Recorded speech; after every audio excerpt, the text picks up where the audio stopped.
And then after 25 years of being crazy, I had to deal with a lawsuit with the Catholic Church. And I went with 37 other members. And we sued them. And we heard even the term of zero tolerance. That was settled in 2002. It's 2019, and we're still talking about this. And how many people on this panel? Do you all have kids? Do you have any children? Do you have grandchildren? Do you think about anything they're going to deal with? And then everyone asks the question, well, you dealt with it when you were young, but you shouldn't have a long time to figure it out. Has anybody been abused on this panel?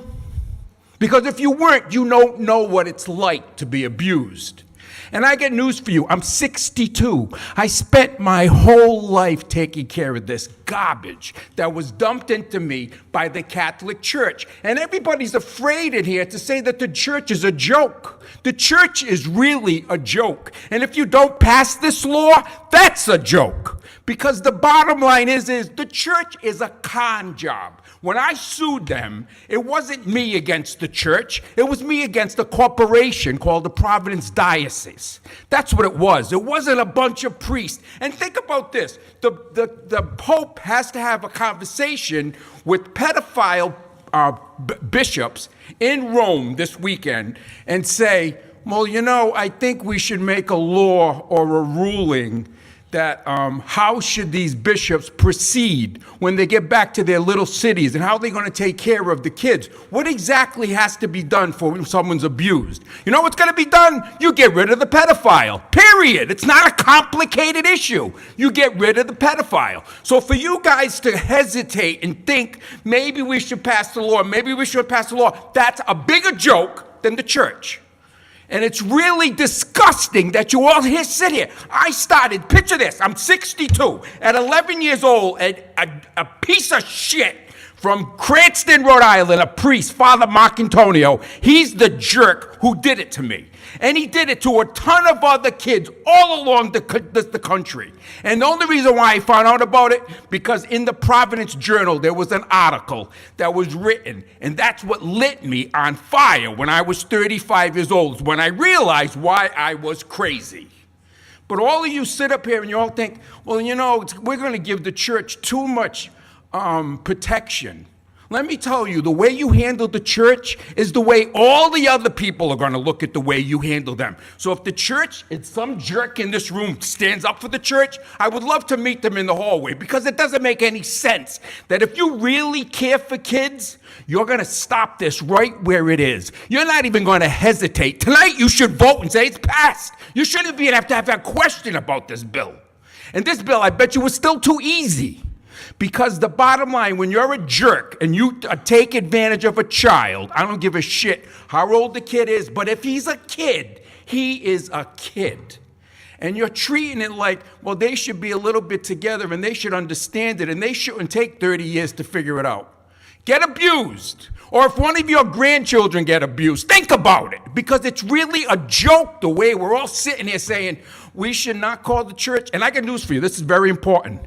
I believe in God more than I ever have in my entire life. And the reason for that is because when I wrote a book and I'm trying to get it published. But in the middle of that book, I ended up learning that my attitude was, I'm going to attack the church. I'm going to close the church down by reading the Bible, because if I read the Bible, I'm going to use it as their playbook against them. But you know what God does? God got in my brain, and it made me realize that the church is only a corporation of men. It's not God. They attach God to their group because it gives them a lot of money. During my lawsuit, 1 year, they made $13 billion. Last year, or 2 years ago, they already paid out $5.9 billion in settlements. You don't think there's something wrong? You really have to hesitate about voting on this subject? I don't understand why is there hesitation?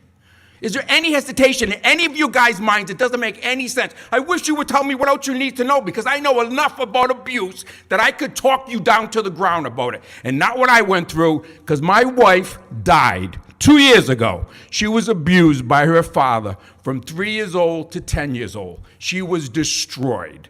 So when somebody sits there and tells me I only know what it is by a priest, I loved my wife to death. And honestly, she's not here no longer.